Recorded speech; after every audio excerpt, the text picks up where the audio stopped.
tardes, bienvenidos y bienvenidas a Había una vez una mujer. Hoy vamos a estar hablando de la salud de la mujer. Otra vez vamos a hablar de este tema porque el pasado miércoles 28 de mayo se conmemoró el Día Internacional por la Acción de la Salud de la Mujer. Y en ese marco sabemos que el Estado debe garantizar el derecho a toda mujer el acceso a la salud durante toda su vida. Pero hoy vamos a tratar de abordar distintos aspectos de la salud y para eso le vamos a dar la bienvenida al médico tocoginecólogo, doctor Fernando Ingaramo. Adelante, por favor. ¿Cómo le va? Hola, ¿qué Gracias tal? por estar aquí. No, Tome por asiento, favor, por favor. permiso. Gracias por haber venido aquí a Había una vez una mujer. Gracias por invitarme. Bueno, hablamos un poco de la salud de la mujer y siempre que llegan estos días aprovechamos para repasar algunas cuestiones que tienen que ver con la prevención, ¿no es cierto? Los controles que tiene que hacerse una mujer. Bueno, vamos a hablar un poquito de lo que son los métodos anticonceptivos. Bueno, en principio consultarlo. A ver, ¿qué tenemos que tener en cuenta a la hora de decir, bueno, nos controlamos y cuidamos nuestra salud? Perfecto.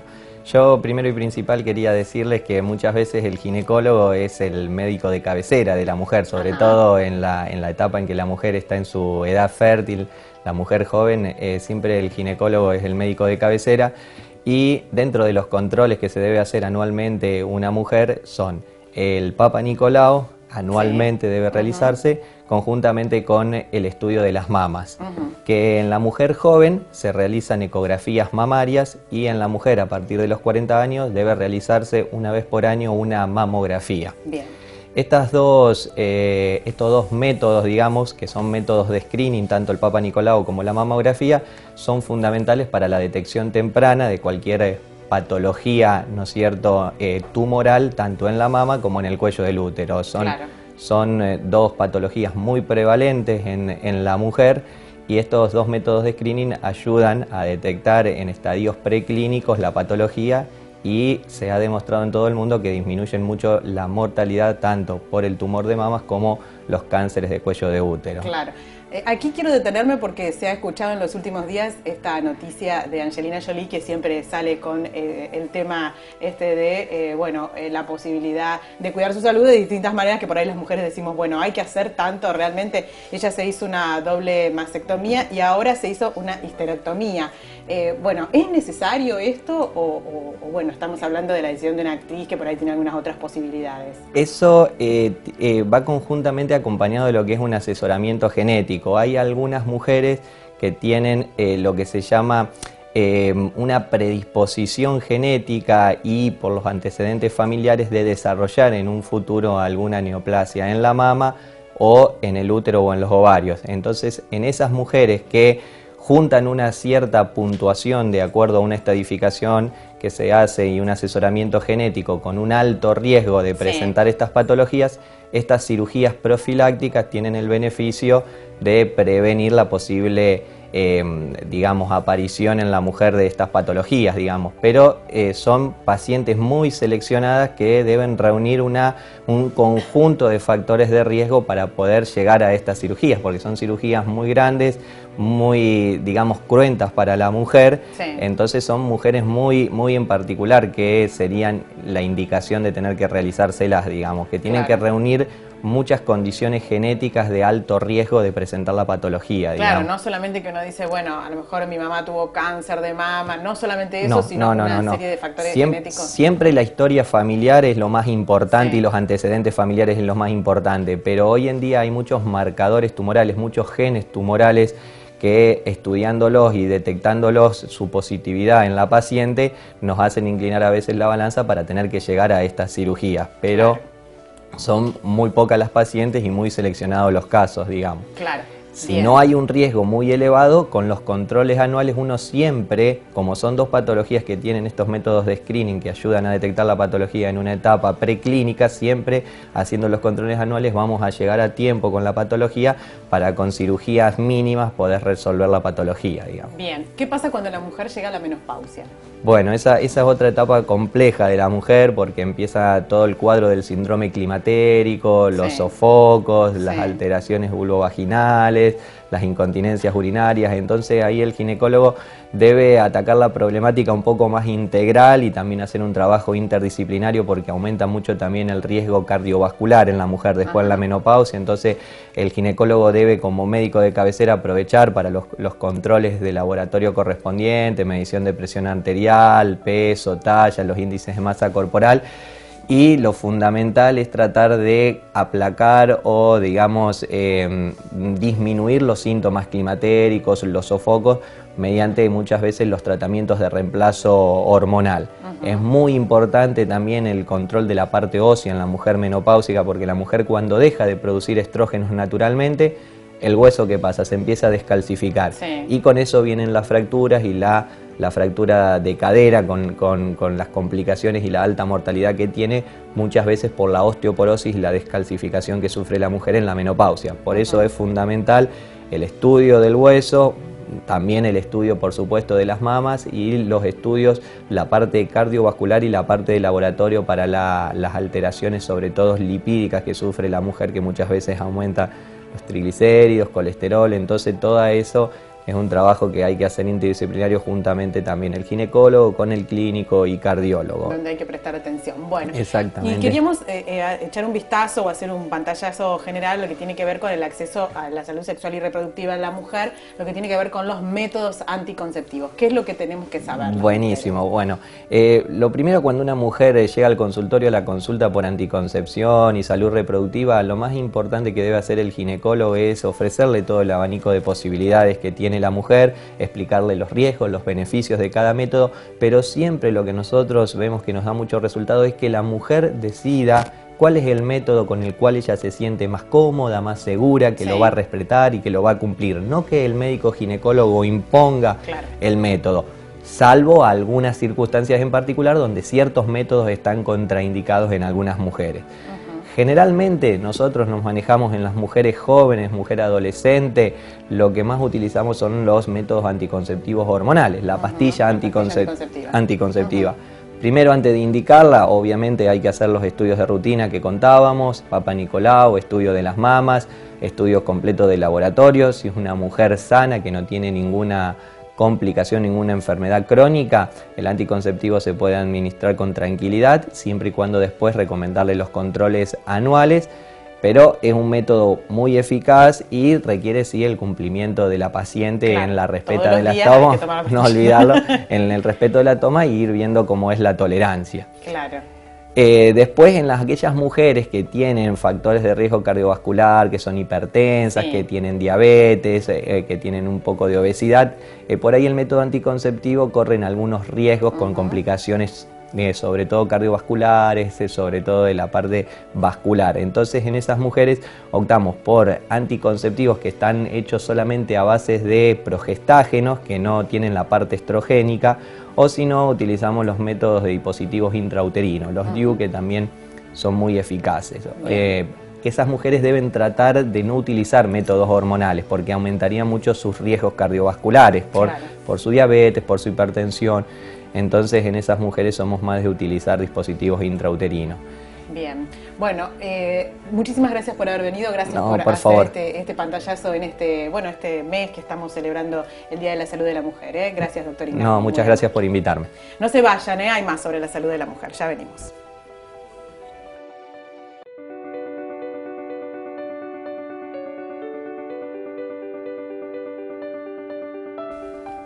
Bueno, estamos hablando de la salud de la mujer, lo decíamos, ahora está con nosotros la doctora Mercedes Añudo, que es especialista en diagnóstico por imágenes. Gracias por haber venido, Mercedes. No, de nada, otra vez aquí en Había una vez una mujer. Bueno, ¿cuál es el rol de diagnóstico por imágenes en todo esto que venimos hablando? Hablábamos con el doctor Ingaramo la importancia de los distintos controles que hay que hacerse y bueno, tenemos que hacer esto que es todo nuevo, lo que es diagnóstico por imágenes, ¿no es cierto? Exactamente. Más allá del Papa Nicolau, como dijo el doctor, es muy importante el estudio de las mamas. Y para estudiar las mamas se utiliza la mamografía como test de screening. Y es súper importante hacerlo una vez al año, como bien dijo él. Esto lo que produce es una reducción en la tasa de la mortalidad por cáncer de mama de un 30%. Bien. Lo que nos permite es realizar un diagnóstico precoz. En eso radica lo que me preguntás, la importancia de hacerse el estudio anualmente. Bien, ¿y a partir de qué edad es que hay que empezar a hacerse el estudio de esta manera? Mira, lo que se recomienda es, a partir de los 40 años, una mamografía por año. Pero ahora se implementa a los 35 años hacer una mamografía de base. Bien. Guardarla y a partir de los 40 tener esa mamografía para siempre comparar. Bien, ¿y la ecografía? Bueno, la ecografía es un estudio complementario en la mama. Se utiliza fundamentalmente en pacientes jóvenes, sí, por ejemplo, de 35 años o menos, o en aquellas pacientes de 35 años o más, pero que tienen mamas densas. Sí. Complementa a la mamografía. Bien, ¿qué pasa si encontramos algo, algún nodulito, algo Nodulito. Para atender, digamos? Viste que las mujeres Primero, vamos así, sí, primero como no hay que rogando. asustarse. Claro, que no pase nada. No hay que todo asustarse bien. porque es muy, muy común tener algún quiste, algún nódulo. Bueno, con todos estos estudios, la mamografía y la ecografía, el médico imagenólogo define el tipo de control a realizar. Hay mujeres que debemos evaluarnos el año que viene. Hay otras que no, que requieren Claro. controles semestralmente. Y en cambio otras que requieren una punción, Sí. por ejemplo, de ese nódulo. ¿La punción se puede hacer en ese momento? No en ese momento, pero se hace en el mismo consultorio, programado, es muy sencillo y ambulatorio. Se Claro. pone un poquitito de anestesia local en la piel y Sí. se toman unas muestras de ese nodulito, por ejemplo. Bueno, ¿y eso nos duele? Porque No, viste no que duele, vamos no duele, así, no duele. No duele. Es Vos un nos ratito. asegurás que no duele. Por supuesto. Bueno, y si duele que hay que bancársela, ¿qué va a hacer? Bueno, y la última tecnología, que ya habíamos hablado algo el año pasado Sí. en este tema, porque viste que por ahí tenés que ir y decir, ay, ese Que aplastamiento, aprietan. no quiero. Eso hay que seguir aguantando. No queda otra. No queda otra. La última tecnología para estudiar la mama sigue siendo la mamografía digital directa.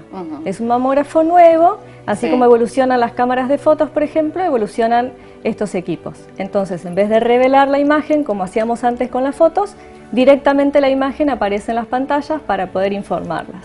Bueno, perfecto. No hay que tener miedo, Para hay que nada. juntar valor, ir, y porque bueno, Sí. es por nuestra salud, ¿no es cierto? Muy importante. Bueno, muchas gracias, No, por Mercedes, favor, como de siempre. nada. Gracias por haber venido. Nos vamos a la pausa aquí en Había una vez una mujer. Como siempre estoy recordándoles nuestras vías de comunicación, nuestro Facebook, Había una vez una mujer, o nuestro mail, habiaunavezunamujer@gmail.com. Enseguida venimos, no se vayan.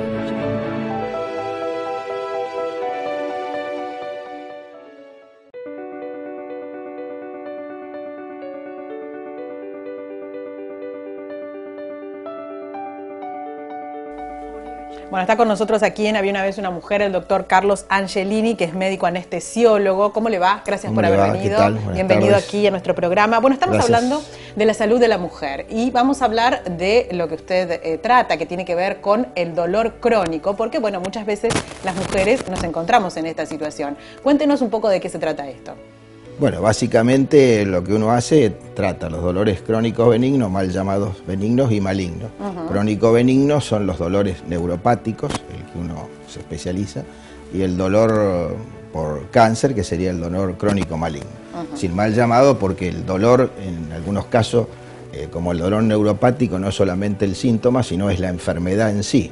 En cambio, el dolor por cáncer da patologías viscerales dolorosas y patologías somáticas dolorosas y neuropáticas dolorosas.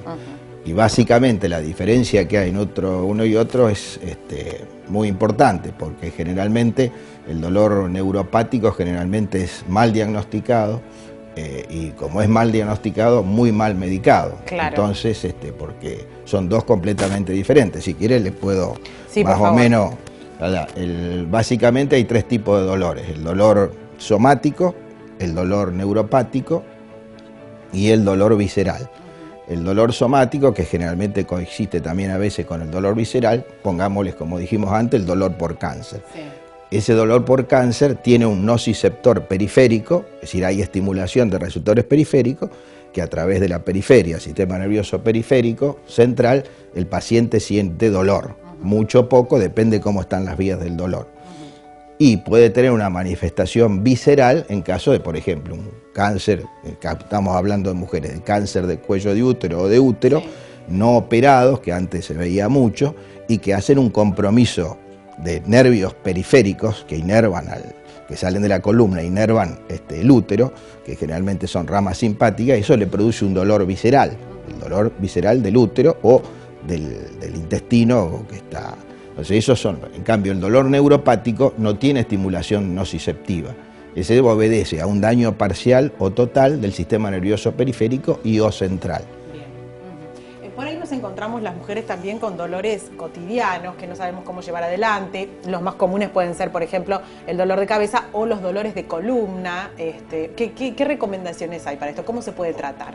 Y normalmente, bueno, nosotros la especialidad que hacemos, anestesiólogos que se dedican a este tipo de dolor, se imbrican con muchas especialidades, sobre todo con dermatología, con las neuralgias posherpéticas. Con neurocirugía, sobre todo con las lumbalgias por hernia de disco, por síndrome facetario, o personas que están operadas de hernias de disco y quedan con dolor neuropático. Eso sería la periferia. El dolor de ejes centrales, las pacientes o pacientes que tienen un accidente cerebrovascular y quedan con dolor talámico o síndrome de Drégy-Jussy, es un francés que lo estudió. Y esos son los dos clásicos. Con respecto a la mujer, que usted fuera de programa me preguntaba, en ginecología, excepto que no sea dolor por cáncer, son muy pocas las patologías estrictamente neuropáticas que la mujer padece de por sí. Es decir, por ejemplo, en un nódulo de mama, que antes estaban hablando de diagnóstico por imagen diagnóstica y se han operado, muchas veces, muchas pacientes quedan con dolor neuropático, el sistema nervioso periférico se daña y quedan con un dolor neuropático de miembro superior. Sí. Cuando se le hacen operaciones radicales uterinas por cánceres de útero, muchas veces quedan, que se llaman operaciones de Wertheim, que se toca la cadena ganglionar hipogástrica, hacen un síndrome doloroso, neuropático. Después los dolores menstruales o dismenorrea o dispareunia cuando tiene relaciones sexuales. Es decir, generalmente el 90% o 90 y pico la trata el ginecólogo. Si aparece en esto, se lo ha derivado. Y las cefaleas hemicráneas o cefaleas en clúster, generalmente uno se las deriva poco, generalmente primero recurren al neurólogo o neurocirujano y bueno, si por ahí la derivan a un especialista, como generalmente no tengo mucha experiencia por esas casualidades, es decir, no se deriva, o a lo mejor por desconocimiento de la gente, pero también nosotros, anestesiólogos, hacemos ese tipo de dolor, que generalmente son vasomotoras o pueden ser orgánicas por compresiones de espondiloartrosis, es decir, tumorales, es decir, tienen un montón de, pero son diagnosticables y tratables. Bueno, ¿qué recomendación daría, sobre el final ya le pregunto, a una mujer que se encuentra con un dolor? Porque a veces el dolor hace que uno realmente se sienta muy mal y a veces es por mucho tiempo. Me imagino que a veces cuando van al consultorio dice, hace a lo mejor años que tengo este dolor, ¿verdad? Bueno, claro, eso es lo que yo veo y cada vez yo tengo más pacientes derivados generalmente por neurocirujanos, casi ya más mujeres que varones, pero muchas con espondiloartrosis y con hernias discales viejas, operadas o no, que necesitan, se le hace una serie de tratamientos que se llaman bloqueos nerviosos con anestésicos locales y corticoide de alburación. El 90% anda bastante bien, porque ya a una edad determinada son no operables, porque tienen una serie de patologías cardiovasculares o respiratorias o renales, no entra la cosa. Aparte ya cada vez los neurocirujanos están tomando más conciencia que no todo síndrome doloroso, hernias de disco deben ser operadas. Algunos la mandan por un tratamiento médico previo y si andan no se operan. De eso la casuística ya tengo bastante. Pero en general, para la mujer el consejo y para los médicos también, un dolor después de 3 meses ya se considera dolor crónico, que no calma con analgésicos convencionales, es decir, del tipo DAINE, que son los analgésicos, ibuprofeno, o asociados con algún opioide débil. Opioides son los morfinos similares, como puede ser el dextropropoxifeno o la codeína. Ahí ya hay que pensar en derivarla para una consulta con un especialista, porque si no calma con eso, o calma poco, el dolor no es somático, sino que es neuropático. Y ahí la cosa es prácticamente están contraindicados los opioides en dolor neuropático porque no hay estimulación de nociceptores. Claro. Hay todo una desmielinización del sistema nervioso periférico y central. Es decir, es muy específico los tratamientos. Claro, o sea que, bueno, ahí ya hay que prestar atención. Sí, señor. Muchísimas gracias por haber venido, No, muy al amable. contrario, espero que le haya sido útil y haya entendido un poco. Sí, como que no, muy gracias amable. por estar aquí. Hacemos una pausa, enseguida volvemos.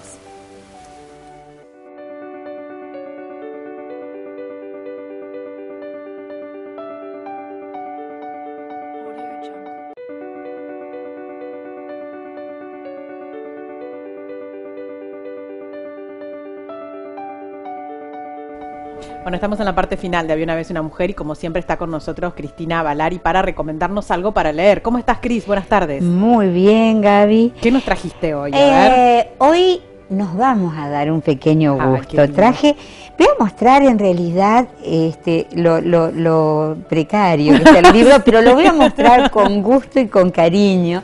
Este libro yo lo usaba en 1972 cuando Ajá. estaba en mi segundo año de la facultad. Así que bueno, por algo está así. Sí, Se ve sí. que lo has leído mucho. Muchísimo, marcado como la mayoría de mis libros, señalado, las poesías completas de Antonio Machado. Ah, qué lindo. Ajá. Antonio Machado, a ver, vamos a dar una referencia a los televidentes, sobre todo a los más jóvenes.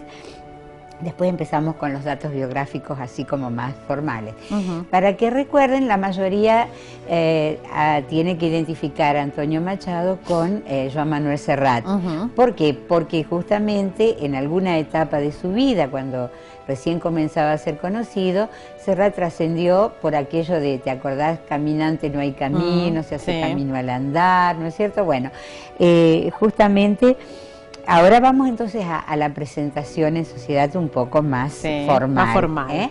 Antonio Machado nació en Sevilla en 1875 y formó parte de lo que se llamó la generación del 98 en España, que cobijó a grandes escritores, poetas y prosistas como Miguel de Unamuno.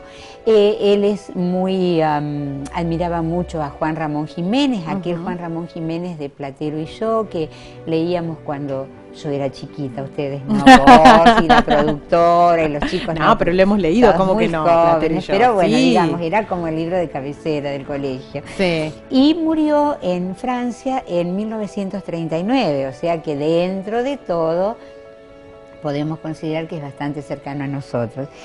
¿Por qué me sedujo traer las poesías completas de Antonio Machado? Porque no tiene, no encontraremos, por ejemplo, una poesía como la de, ¿te acordás cuando hablamos de Mario Benedetti, Sí. el uruguayo, Sí. que hablamos, ¿no es cierto?, de los poemas de amor, de lo cotidiano y demás? Aquí hay sobre todo un enfoque filosófico, Claro. diría yo, pero filosófico en este sentido. Como decía mi querida profesora de filosofía en el Colegio del Calvario, ya hace mucho tiempo, Ana Matilde Ferrante de Caquizu, ella nos decía que la filosofía se interroga acerca de las causas primeras y de las razones últimas. Bueno, eso es lo que hace Machado en su poesía. Preguntarse a sí mismo, compartir con el lector justamente las causas primeras, es decir, los temas básicos de la vida, la muerte, el amor, pero además él tiene cosas muy puntuales, por ejemplo, una crítica, iba a decir feroz, por eso dudé, no, feroz no, pero digamos descarnada a una España que él ama mucho y sin embargo ese amor no lo ciega, una España que pasaba por un proceso social y político muy especial en ese momento, ¿no? Entonces dice, pequeña copla, nuestro español bosteza, es hambre, sueño, hastío. Doctor, ¿tendrá el estómago vacío? El vacío es más bien de la cabeza. Así como muy Ahí terrible. estaba como pintado. Y entre los temas que él toca, por ejemplo, vamos a encontrar, si nosotros leemos su poesía, vamos a encontrar, por ejemplo, los temas de los caminos, el agua, el tiempo, o sea, son temas recurrentes en su poesía, son poesías reflexivas, hermosas, hondas, y hay un tema puntualmente que es muy clave en él, que es la búsqueda de Dios. Es la búsqueda de Dios, de un Dios al que se quiere encontrar, pero no puede encontrarse. Hay algunas coplas donde él dice: soñé que Dios me hablaba y yo le decía algo y Dios me contestaba, y después soñé que soñaba. En cambio, el acercamiento de Machado a Jesucristo, por ejemplo, es mucho más concreto, o sea, es un Dios más cercano. Pero fíjate, y aquí seguramente los televidentes van a reconocer esta copla popular, la saeta, porque Joan Manuel Serrat la ha musicalizado.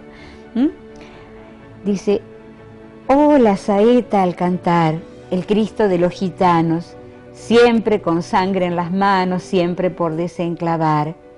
Cantar del pueblo andaluz que todas las primaveras anda pidiendo escaleras para subir a la cruz. Cantar de la tierra mía que echa flores al Jesús de la agonía y es la fe de mis mayores. Oh, no eres tú mi cantar. No puedo cantar ni quiero a ese Jesús del madero, sino al que anduvo en el mar.